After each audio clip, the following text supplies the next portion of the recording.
Hey everyone, welcome to the new video of Roadmap to Research. In this video, we will be looking at how to write a well-structured and formatted research paper. First of all, we will have a look at what are the different styles of writing a research paper. So here are three listed styles of writing a research paper. The first one is the APA style. This is the preference of social sciences. So if you are studying sociology, psychology, medicine or social work, you are going to know the APA style. The next is the MLA style. The Modern Language Association provides you guidelines you will be familiar with if you are focused on the humanities. So the artists, English majors and theatre students will know MLA as they have used this style for more than half a century. The next up is the CMS style. These are the style guidelines put forth in the Chicago Manual of Style, now in its 16th edition. CMS style is predominantly seen in humanities, particularly with literature students and those who study advanced segments of history or the arts. The next is one of the most important research paper writing style, the IEEE research paper style. The Institute of Electrical and Electronics Engineers IEEE is a style widely accepted format for writing research papers, commonly used in technical fields, particularly in computer science. IEEE style is based on the Chicago style. In IEEE style, citations are numbered, but citation numbers are included in the text in square brackets rather than as subscripts. All bibliographical information is exclusively included in the list of references at the end of document, next to the specific citation number.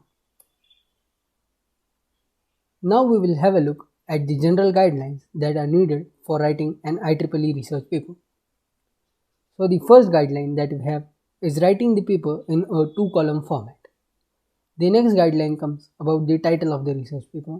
The title of the research paper has to be in Times New Roman font and should be of size 16 with bold.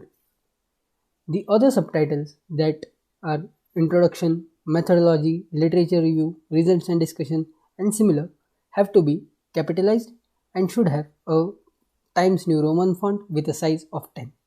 The content cover under these subtitles needs to be in the font Times New Roman and of size 10 as well.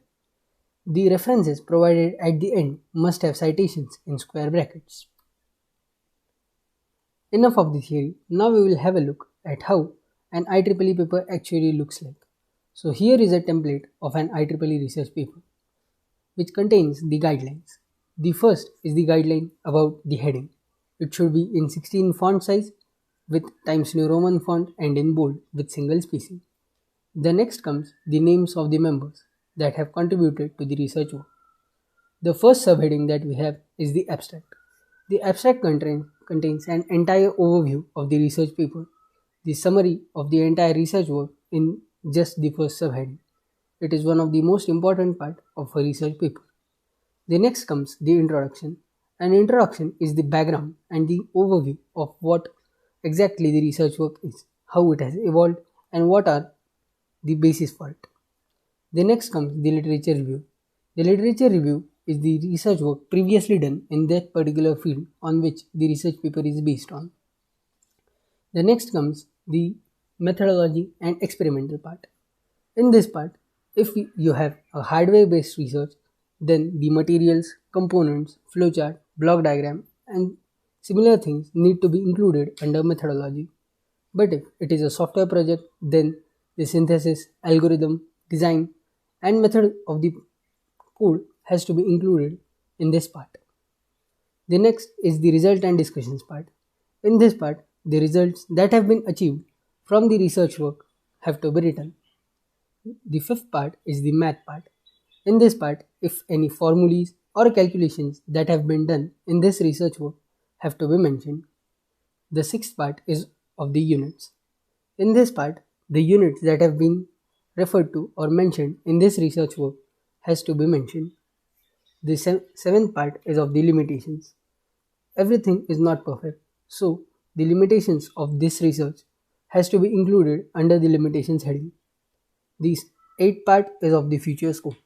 What all improvements that can be done in this project and the developments that can be focused on have to be mentioned in the future scope. The ninth part is the conclusion. The final conclusion of the project has to be included under this heading. The next part is about the acknowledgements.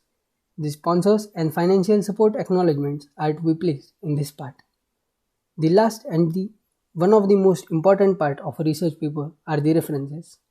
The literature that has been referred to make the research paper has to be mentioned and included in this format, in the format specified, the square brackets and the format given, starting with the name of authors, the publication and the years.